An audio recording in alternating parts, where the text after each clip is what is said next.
Olá pessoal, sou o professor Márcio e hoje nós vamos falar sobre processos de eletrização. Nós vamos iniciar com o processo de eletrização por atrito. Chamo a atenção de vocês, meus queridos, para lembrar que eletrizar um corpo é fazer com que ele fique com uma carga, seja ela positiva ou com uma carga negativa, ou seja, é causar um desequilíbrio entre um número de cargas positivas, os prótons, ou um número de cargas negativas, os elétrons. Vamos entender isso?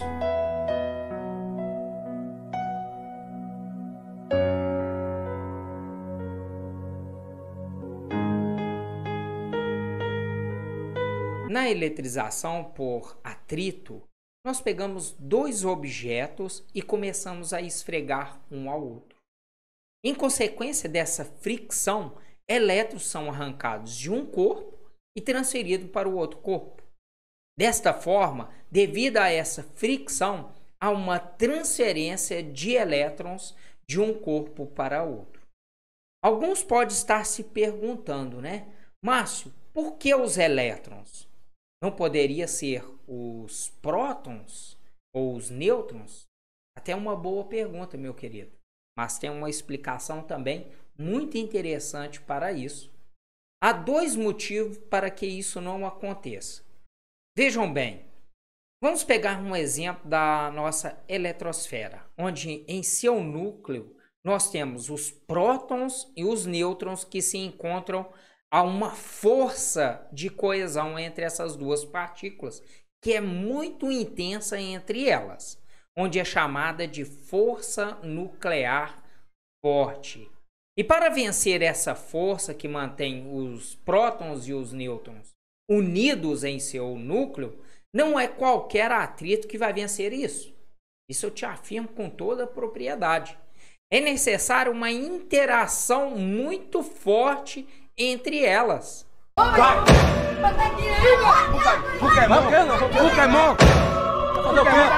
Outra coisa, meus queridos, é que é muito mais fácil arrancar os elétrons do que os prótons em um átomo.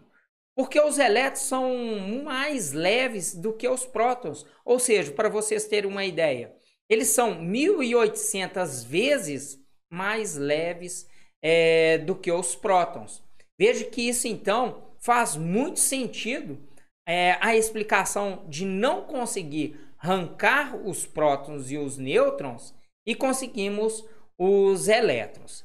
Sendo assim, entendendo que em consequência dessa fricção, ou seja, esse atrito entre os corpos, os elétrons é que vão se deslocar e não os prótons. Vejam então aqui o nosso outro exemplo que eu quero mostrar aqui para vocês, onde vai ter uma fricção entre eles. E a consequência dessa fricção é que um vai transferir elétrons e o outro vai ganhar elétrons. Então veja que nós temos um bastão com 2 prótons e 2 elétrons, e também aqui o tecido com 2 prótons e 2 elétrons. Então, o bastão, ao entrar em contato com este tecido, ele perde 2 elétrons e o nosso pano aqui, o tecido, ele vai ganhar 2 elétrons. Vejam que o bastão que estava neutro, quando ele perde os 2 elétrons, ele fica positivamente carregado e este pano neutro, ao receber a carga negativa, ele fica negativamente carregado. Portanto, neste processo de eletrização, os corpos adquirem cargas de sinais opostos. No processo de eletrização por atrito, se um corpo fica positivamente carregado, o outro obrigatoriamente vai ficar negativamente carregado. Vejam que esse bastão que perdeu 2 elétrons, de tal forma que ele migrou para este tecido. Podemos entender que a quantidade de partículas que o bastão perdeu será o que o outro corpo vai estar ganhando. Logo, nesse processo de eletrização, os corpos adquirem cargas de mesmo módulo. Como assim, Márcio? Calma, vamos entender. Vou dar exemplos de forma numérica aqui. O nosso bastão que perdeu elétrons, vamos se dizer que ele ficou com uma carga de 4 coulomb em seu bastão, positivo. Então, o tecido vai ficar com uma carga de menos 4 coulomb, pois o módulo dos prótons é igual ao módulo dos elétrons. Essa é uma propriedade. Por isso que a carga de mesmo módulo e de mesma intensidade. A próxima propriedade que a gente vai discutir é o seguinte, mas eu quero iniciar aqui com a pergunta.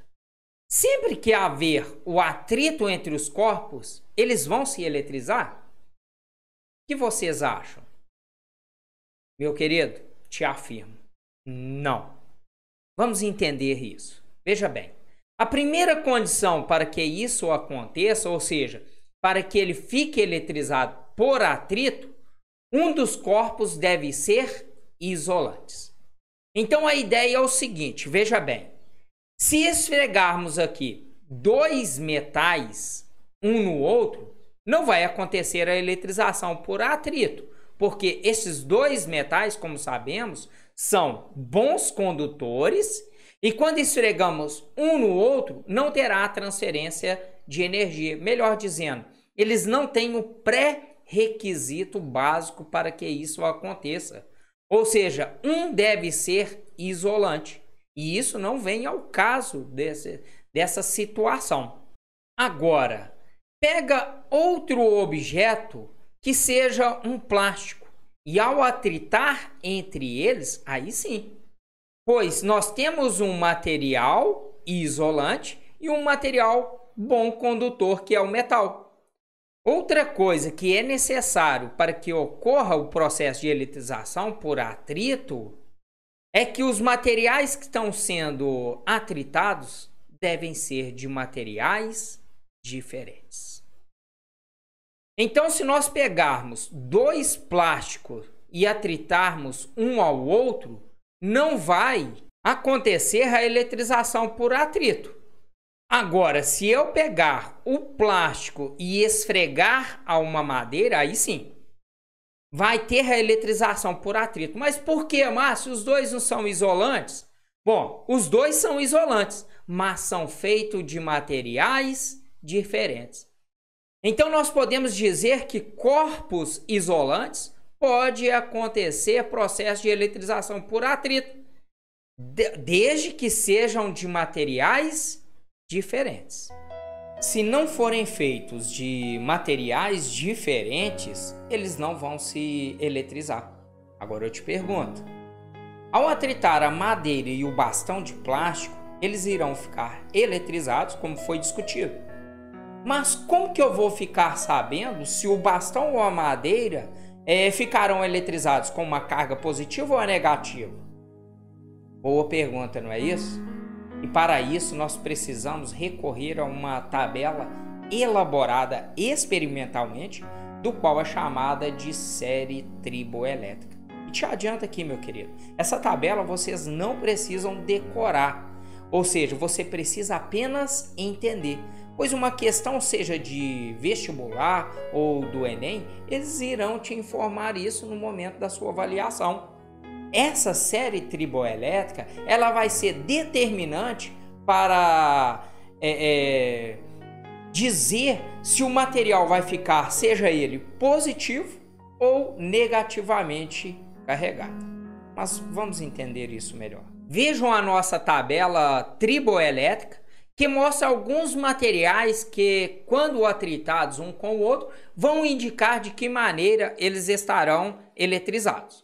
Veja que essa nossa tabela ela é lida da seguinte maneira. Quanto mais para cima da tabela ele estiver, maior será a chance de ele ficar positivamente carregado. E quanto mais para baixo, aqui indicando pela seta verde, mais para baixo ele ficar, maior será a chance negativamente carregado. Sempre que dois materiais forem atritados, aquele que estiver acima da tabela triboelétrica vai ficar positivamente carregado, e é um fato que o outro ficará negativamente carregado. É óbvio. Vamos pegar um exemplo bem simples aqui, ó. Se você esfregar o seu cabelo em um chumaço de algodão, como o cabelo está acima do algodão na nossa série triboelétrica, logo ele ficará carregado positivamente e o algodão ficará carregado negativamente. Outro exemplo aí, ó. Se você resolver pegar o gatinho aí da sua casa aí e esfregar ele em um pedaço de plástico, a pele do gato, por estar acima, ele ficará positivamente e o plástico ficará negativamente.